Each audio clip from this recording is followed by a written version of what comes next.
सोबत असेल जाणीव। रोखोक बातम्यांसाठी पाहत राहा जाणीव मराठी। होऊ दे जाणीव। लाईक करा, शेअर करा आणि सबस्क्राइब करा आपल्या हक्काचे चॅनल जाणीव मराठी। आज सर्वप्रथम तर मी स्वर्गीय भैया साहेबांना आणि स्वर्गीय लालसिंग काकांना आपल्या सर्वांच्या वतीनं विनम्राचं अभिवादन सुरुवातीलाच करू इच्छितो। आज ही सहकार परिषद या ठिकाणी होती ती भैया साहेबांच्या पुण्यस्मरणाच्या निमित्तानं सौरभ बाबांनी ही सहकार परिषद इथे घेतली आणि ज्या घरानं ज्या कुटुंबानं राहुरी तालुक्यात सहकार आणला रुजवला, आज त्या कुटुंबाच्या माध्यमातून सौरभ बाबा प्रयत्न करतात या तालुक्यामध्ये सहकार वाढला पाहिजे। जो सहकार आहे तो अजून मजबूत कसा होईल, तो अजून खोलवर कसा रुजवला जाईल हा प्रयत्न आज त्यांचा या सहकार परिषदेच्या माध्यमातून आहे। हे वर्ष सहकार आंतरराष्ट्रीय सहकार वर्ष आहे आणि केंद्र सरकार, राज्य सरकार देशभरामध्ये सहकार क्षेत्रामध्ये आज आमूलाग्र बदल करण्याचे निर्णय केंद्राने घेतलेले आपण सगळेजण बघतोय। एवढ्या वर्षामध्ये पहिल्यांदा पंतप्रधान नरेंद्र मोदींच्या सरकारमध्ये सहकाराचं खातं केंद्रामध्ये वेगळं केलं गेलं आणि अमित शहाकडे ती जबाबदारी सहकार खात्याची दिली गेली। हे आपण घडलेलं सगळं जे आहे आपण बघितलंय आणि त्याच्यानंतर अमित शहा साहेबांच्या माध्यमातून केंद्र सरकारच्या माध्यमातून अशा अनेक प्रश्न सहकारामध्ये वर्षोनवर्ष प्रलंबित होते। राजकीय काही गोष्टींमुळे राजकीय कोणाची तरी कोंडी करावी, राजकीय याच्यामध्ये काँग्रेस राष्ट्रवादी याच्यामध्ये पवार साहेबांच्या बाजूने कारखानदार जास्त आहेत किंवा सरकारामध्ये पवार साहेबांचं वर्चस्व आहे म्हणून सहकारी कारखानदारीला इन्कम टॅक्स वगैरे याच्यामध्ये मदत करायची नाही ही भूमिका काँग्रेसनं आणि काँग्रेसच्या तत्कालीन सरकारमध्ये केंद्रामध्ये घेतली गेली ही वस्तुस्थिती। त्यासाठी सगळ्या कारखान्यांनी अगदी वर्षोनवर्ष केसेस लढल्या। आज शेवटची जो निकाल आला त्यासाठी तर आपल्याला सगळ्यांना माहित आहे की हरीश साळवे म्हणजे ज्यांची दिवसाची फी काही कोटीच्या याच्यामध्ये जाते त्यांना स्पेशल काउन्सिल म्हणून बोलवलं गेलं। ते लंडनवरनं येतात, ती जरी इथले असेल तरी ते राहायला लंडनला असतात, ते लंडनवरनं केस करायला इथे येतात। सर्व कारखान्यांनी मिळून वर्गणी दिली, त्यांच्या याची प्रत्येक कारखान्यांच्या कपॅसिटीवर वर्गणी लावली गेली, वर्गणी दिली। आम्ही लिंगदारांना आम्ही त्या दुखतो हे सगळं का सांगतोय, हे सगळं त्या काळामध्ये होत असताना आम्ही सगळ्यांनी अनुभवलेलं आहे। आम्ही सुद्धा वर्गणी दिली, केसेस तिथं झाल्या पण कोर्टानं निकाल हा आपल्या बाजूने दिला नाही। चिदंबरम साहेब वित्तमंत्री होते, त्यांच्याकडे सगळी होती, पण फक्त एकच यावर धोरण होते की तुमचं आपली कारखानदारी आपला सरकारचा जो मूळ आपलं हे टिकावं की काँग्रेस हे नव्हतं। त्या काळामध्ये राजकारण करून पवार साहेबांच्या बाजूने सहकार क्षेत्र जास्त मोठ्या प्रमाणावर महाराष्ट्रात आहे, पण त्यांना दाबायचं कसं तर इन्कम टॅक्सचा निर्णय लागू द्यायचा नाही, सरकारनं तो निर्णय घ्यायचा नाही आणि शेवटपर्यंत ही तांबडी तलवार ही आपल्या मळ्यावर सहकारी कारखानदारीच्या आणि सहकार क्षेत्राच्या ही कायम ठेवली गेली वस्तुस्थिती आहे। आज जेवढा कारखाना जुना तेवढी इन्कम टॅक्सची नोटीस मोठी होती। आज अलिंगदारासारखा थोडा नंतरच्या काळामध्ये झालेला कारखाना आम्हाला नोटीस काहीतरी 100-125 कोटीची नोटीस आम्हाला होती। आज कृष्णा कारखाना त्यांना तर 200 कोटीच्या पुढे होती। भुईंज कारखाना जुना होता त्यांना पण अशीच नोटीस आलेली होती। तसं सगळ्या महाराष्ट्रातल्या कारखानदारांना ही नोटीस आली होती, पण खऱ्या अर्थानं आपण ज्यावेळेला मोदीजी पंतप्रधान झाले, अमित शहा साहेबांनी ज्यावेळेला सहकार खात्याचं मंत्रीपद स्वीकारलं त्यावेळेला त्यांच्यावर टीका होत होती की यांना सहकार कुठं माहित आहे, यांना सहकार काय कळतं, यांनी कुठं सहकारमध्ये काम केले. पण मला इथं सांगितलं पाहिजे का आपल्या सगळ्यांना माहिती असलं पाहिजे की फक्त 2 बैठकांमध्ये कितीतरी 1000 कोटीचा इन्कम टॅक्स हा सहकारी कारखान्यांचा मोदी सरकारच्या माध्यमातून माफ केला गेला. ही वस्तुस्थिती घडलं, त्याचे आदेश निघाले, पार्लमेंटमध्ये अधिवेशनामध्ये त्याच्यावर शिक्कामोर्तब झाला आणि सर्वांच्या वरचं जे कामगिरी तलवार होती सगळ्यांची, त्याच्यामध्ये कुणाचा कारखाना नाही असं नाही, सगळ्यांच्या कारखान्यांवरची ही कामगिरी तलवार देशातली आहे ती बाजूला झाली आणि कुठेतरी मोकळा श्वास या निर्णयामुळे आपण घेऊ शकतो. ही वस्तुस्थिती आहे आणि म्हणून आज सरकारामध्ये केंद्र सरकारच्या माध्यमातून सहकार खोलवर अजून मजबूत कसा होईल, रुजत कसा हा प्रयत्न चाललाय. आपण नवीन निर्णय केंद्र सरकारच्या माध्यमातून राज्य सरकारच्या माध्यमातून घेतले जातात. आपली सातारा जिल्हा मध्यवर्ती बँक आहे, ती तुमची आमची या जिल्ह्याची अर्थ बँक आहे. सगळं आपलं जे काही आर्थिक सूत्र जे आहे शेतकऱ्याचं किंवा ग्रामीण गावाकडचा जो आर्थिक जो काही गाडा आहे सगळं जे आहे जिल्हा बँकेच्या पतपुरवठ्यावर होतो. ही वस्तुस्थिती आहे. जिल्हा बँक जसं निर्णय घेईल, जिल्हा बँक जसं कर्ज उपलब्ध करून देईल, तसं जे काय आहे ते आपण आपलं बऱ्यापैकी मुलांचं शिक्षण असेल, मुलीचं लग्न असेल, मुलाचं लग्न असेल, जमीन खरेदी करायची असेल, कुठं मे काढायची असेल, कुठं काय करायचं असेल, सगळ्या गोष्टीचं आपण जे काय ते गरीब जिल्हा बँकेच्या आणि सोसायटीच्या माध्यमातून आपण बसवतो.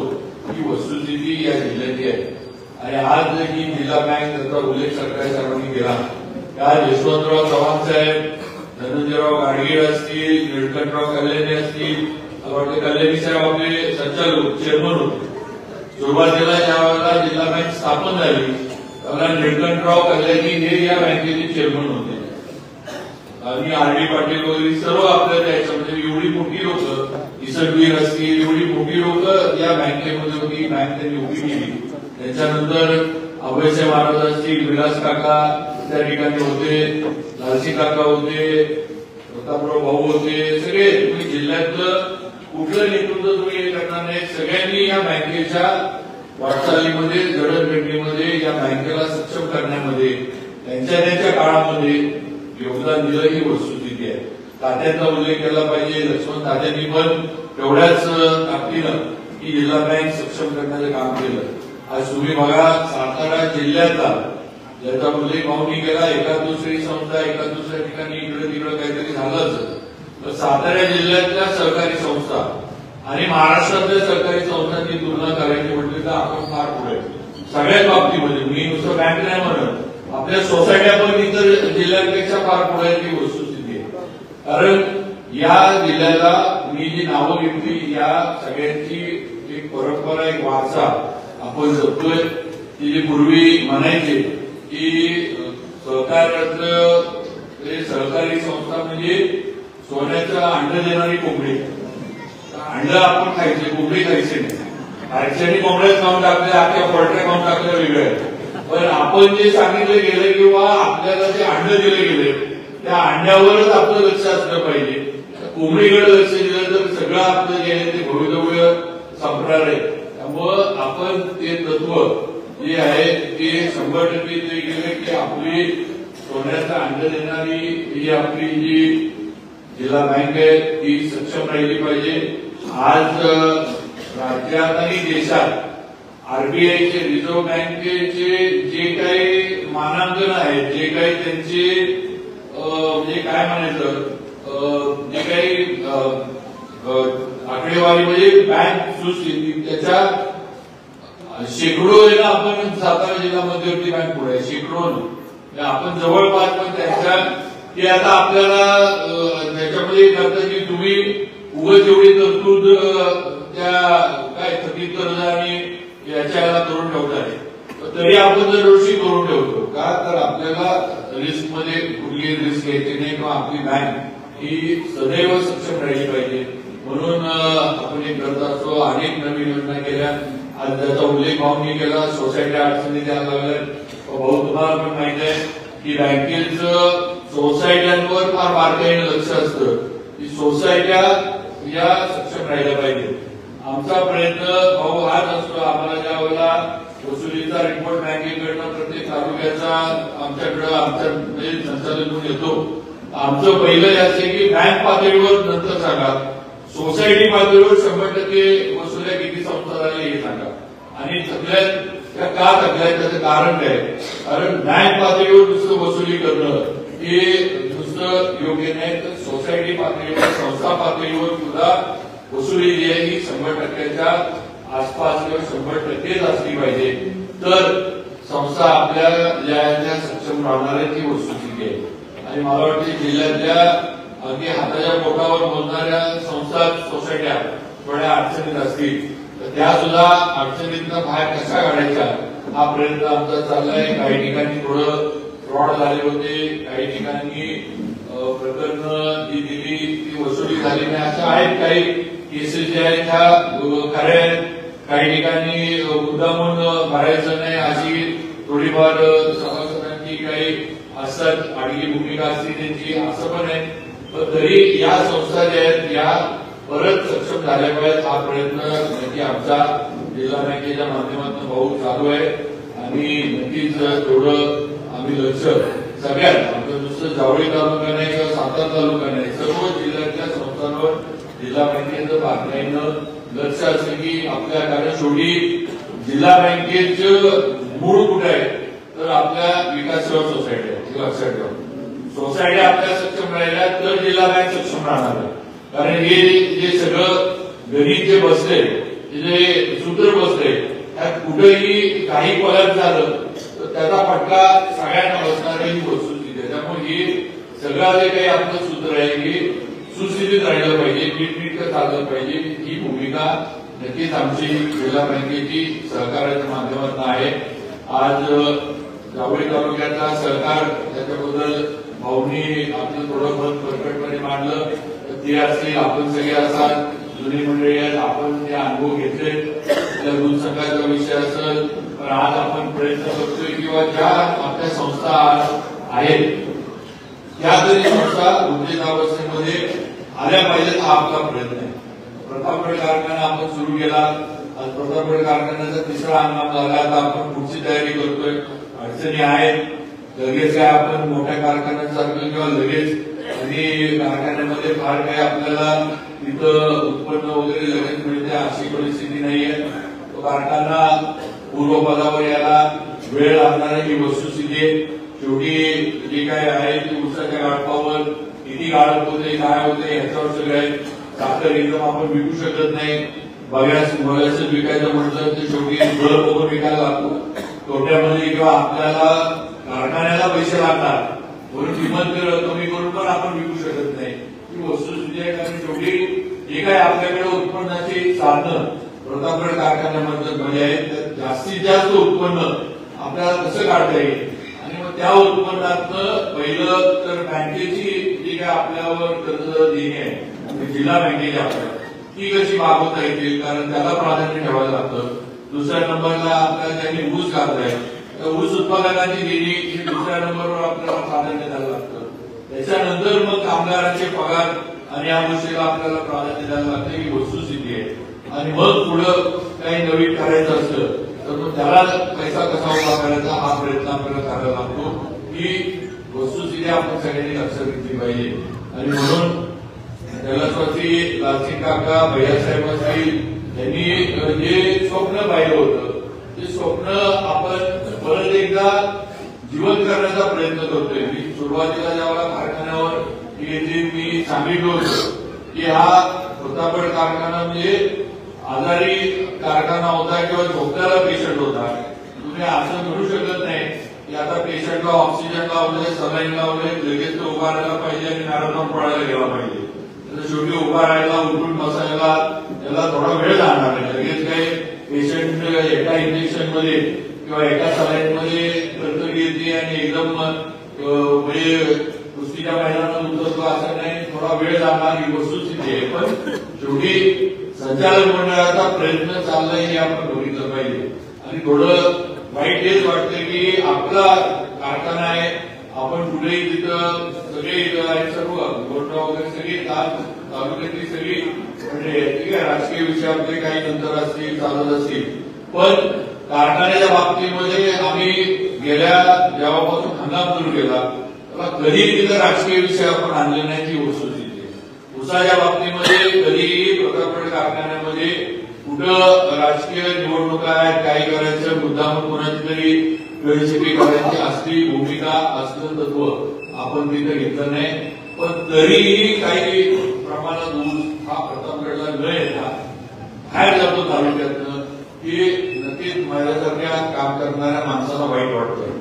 तर शेवटी आपण जर आपल्या कारखान्याला ताकद दिली नाही, ठीक आहे, दर आपला कमी आहे मान्य, पण लगेच आपण बाहेरच्या प्रमाणात दर दिलं पण आपल्याला शक्य नाही, कारण मर्यादा आहे, आपलं उत्पन्न मर्यादित आहे, आपल्यावर कर्ज आहे, आपल्याला कर्ज परतफेड करायचे, आपल्याला बाकी जे नोकर पगार वगैरे दरवर्षी मेंटेनन्स असतो. त्यामुळे लगेच काही आपण शेजारी मोठ्या कारखान्यांप्रमाणे दराची स्पर्धा करू शकत नाही.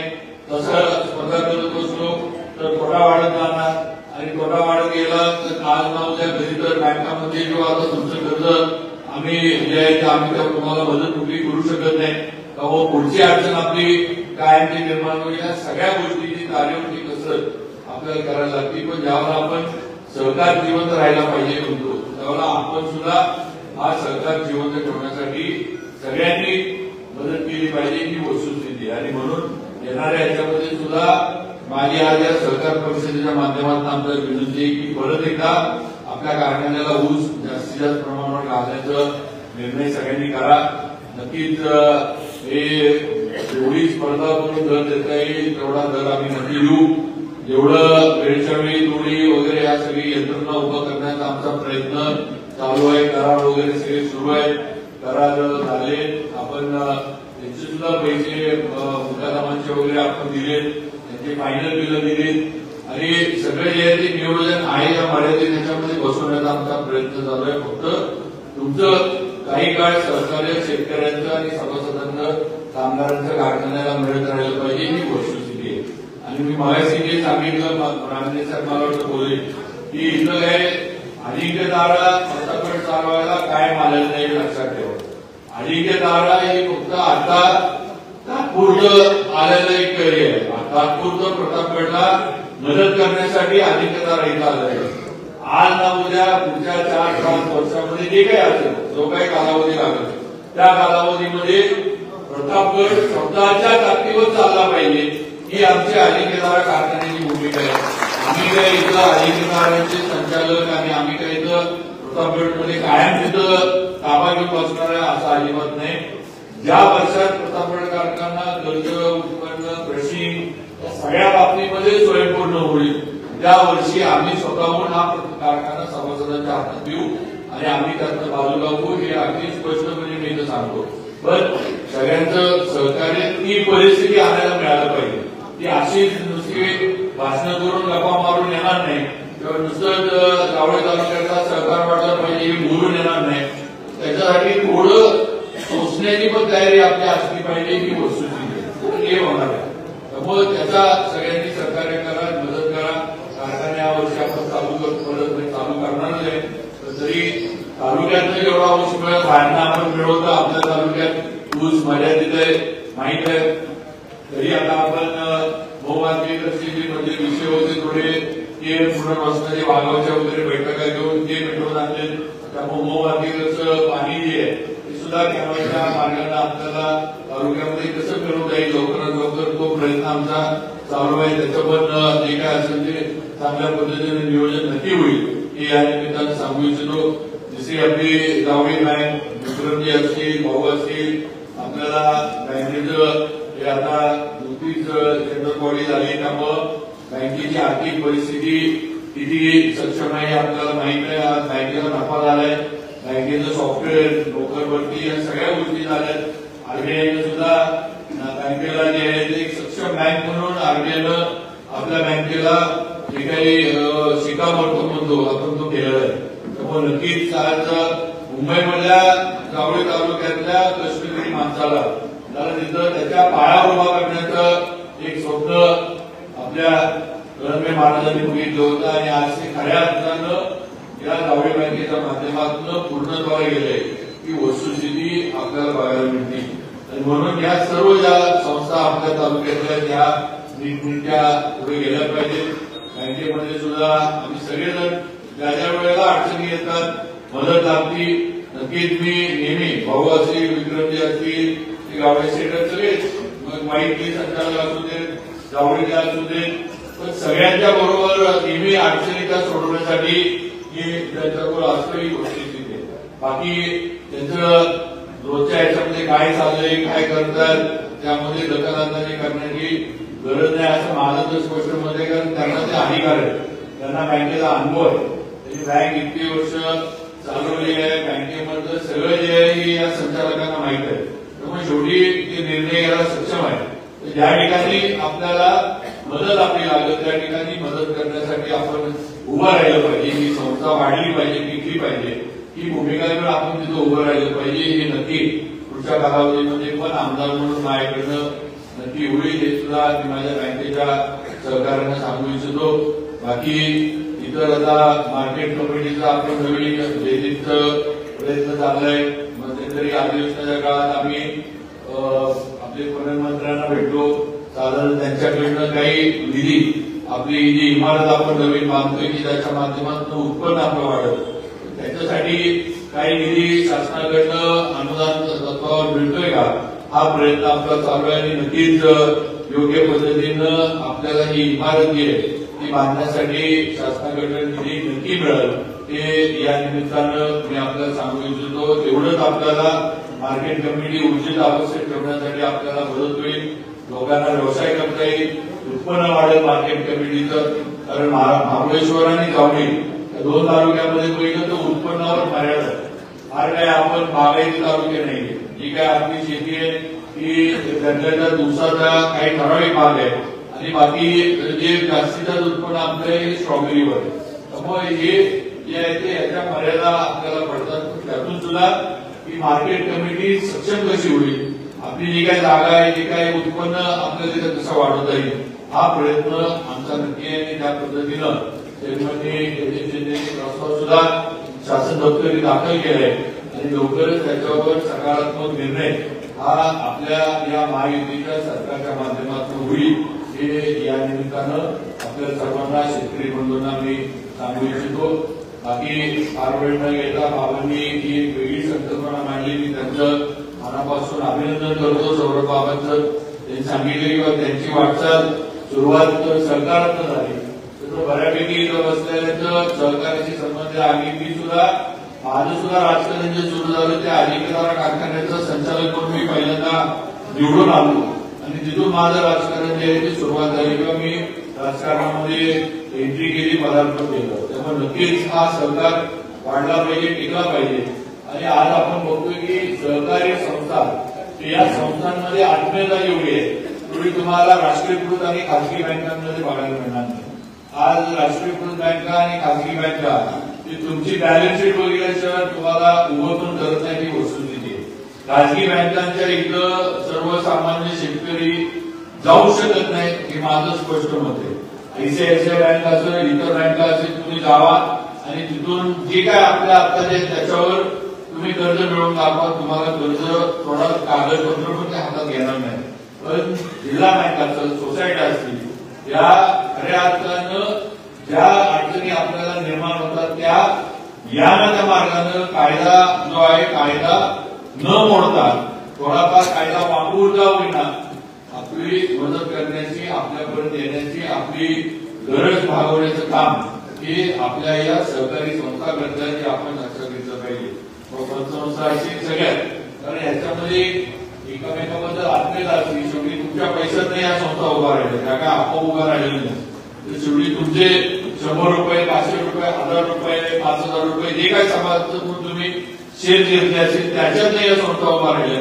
त्यामुळे ही आत्मीयता या संस्थांची आणि सभासदांची असती त्याच्यात हे सगळं हे सहकारचं जाळं आज आपल्या जिल्ह्यामध्ये फार खोलवर पसरलेली वस्तुस्थिती आहे. मी काल चंद्रपूरला होतो. चंद्रपूर जिल्हा मध्यवर्ती बँकेमध्ये मला काल तिथे आमचे भाजपचे आमदार आहेत बैठी मांगरिया त्यांनी नेलं होतं सत्कार, त्यांची इलेक्शन झाली. आता इलेक्शन झाली, पूर्ण भारतीय जनता पार्टीच्या विचाराचं पॅनल तिथे निवडून आलं आणि म्हणजे छोटी बँक होती पण चांगलं त्यांनी केलं होतं. काही मध्यंतरीच्या काळात त्यांना पण अडचणी आल्या होत्या, काही चुकीचे निर्णय आधीच्या संचालक मंडळाने घेतले, चुकीच्या पद्धतीने काही गोष्टी केल्या. आणि आज परत एकदा भाजपच्या विचाराच्या याच्यात आल्यानंतर बँकेला नफा झाला, बँक सुस्थितीत आली. आरबीआयनं पण त्यांना परवानगी ज्या काय लागतात त्या परत दिल्या आणि बँक आज परत एकदा सक्षमरित्या चालू आहे.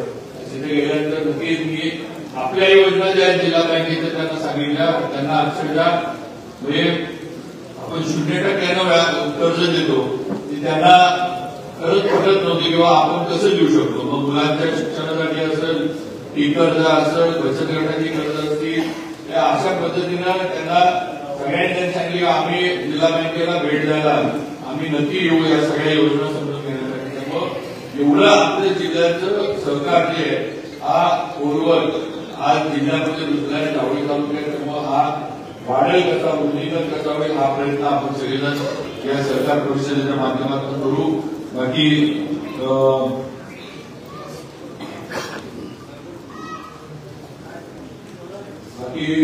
राजकीय फार आज काय बोलत नाही. एकच सांगतो की येणाऱ्या याच्यामध्ये आता स्थानिक स्वराज्य संस्थांच्या निवडणुका येऊ घातलेल्या आहेत. जिल्हा परिषद असतील, पंचायत समिती असतील, नगरपंचायत असेल, नगरपालिका असतील, सगळ्या निवडणुका या टप्प्याटप्प्यानं सुरू होणार आहेत आणि आपल्याला सर्वांना ताकदीनं आपले जे उमेदवार महायुतीच्या माध्यमातून आपण जे या तालुक्यामध्ये ठरवू, जे काही आपण भारतीय जनता पार्टीच्या विचारानं आपण जे काही निर्णय घेऊ त्या पद्धतीनं आपल्याला सगळ्यांना पुढे जायचं की हे सगळ्यांनी लक्षात ठेवावं. शेवटी विकास कामं प्रत्येक गावागावात यापूर्वी सुद्धा झाली, आज सुद्धा चालू आहे आणि पुढे सुद्धा त्याच गतीनं चालू राहतील. मला मी म्हणेन की अजून जास्तीचा आता आपल्याला जे आहे ते विकास कामांना निधी, विकास कामांची मंजुरी, मान्यता आपल्याला 100% आपल्या सरकारच्या माध्यमातून मिळत. आज जावळी तालुका, सातारा तालुका हा विधानसभा मतदारसंघ आज मला मंत्रीपद मिळालं. मंत्रीपद मला नसून हे माझ्या तालुक्याला मिळालं हे लक्षात मला मिळालं नाही. हे पद तुम्ही माझ्यावर जो विश्वास दाखवला, पाचव्यांदा मला निवडून दिलं आणि राज्यात 2 नंबरच्या मताधिक्यानं तुम्ही मला विधानसभेमध्ये परत पाठवलं. ह्याला एक परतफेड म्हणून भाजपकडनं हे मंत्रीपद आपल्या तालुक्याला दिले गेले हे आपण सगळ्यांनी लक्षात ठेवा. पद हे माझ्यासाठी नाही आहे, पद हे या तालुक्यासाठी आहे, इथल्या मतदारांसाठी आहे, तुमच्यासाठी आहे. हे आपण सगळ्यांनी लक्षात ठेवावं ही माझी अगदी नम्रपणे विनंती आहे. आणि त्याच पद्धतीनं आपल्या सर्वांच्या विश्वासाला पात्र राहून मंत्रीपद असताना काम माझं चालू राहील. नक्कीच आपल्या अपेक्षा वाढलेल्या आहेत, वस्तुस्थिती आहे आणि मी 100% सांगू इच्छितो की आपल्या अपेक्षा जरी माझ्याकडे वाढल्या असल्या तरी त्या पद्धतीनं काम हे जावळी तालुक्यामध्ये उभं राहिलेलं असतं हे दाखवून देईल. हा सुद्धा शब्द आपल्याला सगळ्याला देऊ. असं काही समजू नका की मंत्रीपद आहे म्हटल्यावर आता कामं पूर्वीसारखी त्याला वेळ देता येत नाही, बाहेर फिरायला लागतं एवढंच आहे, राज्यात फिरायला लागतं. काल चंद्रपूरला होतो, नागपूरला होतो, रात्री आलो, आता उद्या परत मुंबई, 2 दिवस मुंबई, परत नांदेडला जायचंय, नंदुरबारला जायचंय. सगळ्या इथे मुख्यमंत्री देवेंद्रजींचे आम्हाला सगळ्यांना सूचना आहे की महिन्यातनं 2 जिल्हे हे तुम्ही त्या जिल्ह्यामध्ये जाऊन तिथली परिस्थिती, तिथलं सगळं विकास कामं, तिथले प्रश्न हे मंत्र्यांनी तिथं जाऊन समजून घेऊन तुम्ही केले पाहिजे. व्हिडिओ कॉन्फरन्स वगैरे या गोष्टी चालणार नाही. कुठला जिल्हा किती लांब आहे, कसं जायचं हा विषय तुमचा आहे, तो तुमचं तुम्ही ठरवायचंय.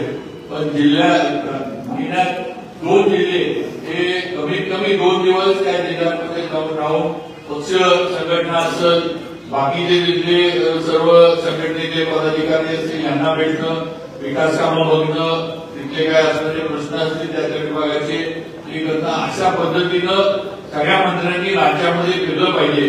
या आम्हाला सूचना या मुख्यमंत्र्यांनी दिलेल्या आहेत व थोडं मतदारसंघामध्ये किंवा सातारमध्ये पूर्वी असायचो, नेहमी भेटायचो, रोज भेट व्हायची, आता ती होत नाही. थोडा काही जबाबदारीमुळे ते राहणार, ते तुम्ही सगळ्यांनी समजून घेतलं पाहिजे ही माझी विनंती नक्कीच आपल्या सर्वांना या निमित्तानं आहे. बाकी पाचोडी कुडाळचं काम चालू आहे, ते तर पूर्णत्वाला जाईल. आता आपण कुडाळ जे आपलं उगवा मार्ग आखाडे हा जो रस्ता आपला जातोय त्याचं आता जसं हा कॉन्क्रीटचा रस्ता होतोय तसा तो कॉन्क्रीटचा रस्ता आपण मंजूर करून घेतला. लवकरच त्याचा आता पावसात नाही होणार, जरा पाऊस उघडला, पाऊस कमी झाला की आपल्या कुडाळ म्हणजे चौकापासून आपलं उमगाव आणि वर आपल्या आखाड्याच्या इकडं कलरपर्यंत आपण नवीन कॉन्क्रीटचा रस्ता, कारण हा रस्ता जो आहे उसाची बाजू आहे, काळवडीचा रस्ता आहे, अनेक वेळा आपलीकडनं झाली. रस्ता खात्याचा प्रकार हा काही थांबत नाही ही वस्तुस्थिती आहे. जास्त करून सोमवडी वगैरे या पट्ट्यामध्ये तिथं रस्त्याचं दरवर्षी ठराविक ठिकाणी रस्ता तिथं कसतो, किंवा फुलेवाडी वगैरे या ठिकाणी जो रस्ता आहे तो तिथं कसतो ही आपले अनुभव आहे. त्यामुळं एका कायमचा याला कॉन्क्रीटचा रस्ता केला बऱ्यापैकी आपल्याला वाहतुकीला आणि ऊस वाहतुकीला आपल्याला आणि बाकी सगळ्याला आपल्याला हा रस्ता कायमचा चांगला होईल अशा पद्धतीनं आपण ते नियोजन ते केलेलं आहे. लवकरच थोडा पाऊस कमी झाला होता की त्याचं सुद्धा काम ते सुरू होईल ते या निमित्तानं सांगू इच्छितो. बाकी जास्त वेळ घेत नाही, पण बाबांनी सगळ्यांना इथं बोलवलं, एवढ्या मोठ्या संख्येने सगळेजण आला पावसाचे असून सुद्धा. आणि सगळ्यात महत्वाचं भाऊनी जे सांगितलं की शाकाहारी श्रावणाचं जेवण असून सुद्धा एवढी गर्दी आहे, म्हणजे नक्कीच तुम्हाला हा सहकार परिषदेचा विषय हा पटलेला आहे, आवडलेला आहे असं म्हणावं लागेल. श्रावण संपल्यानंतर आता तर श्रावणामध्ये सगळ्यांना आता काही पर्याय नाही, सगळ्यांनी थोडं जेवण आहे, सगळ्यांनी थोडं मानून घ्यावं अशी विनंती करतो. आणि सौरभ बाबा आणि त्यांच्या सर्व सहकार्यांचं सहकार परिषदेबद्दल मनापासून अभिनंदन करतो आणि थांबतो. जय हिंद, जय महाराष्ट्र.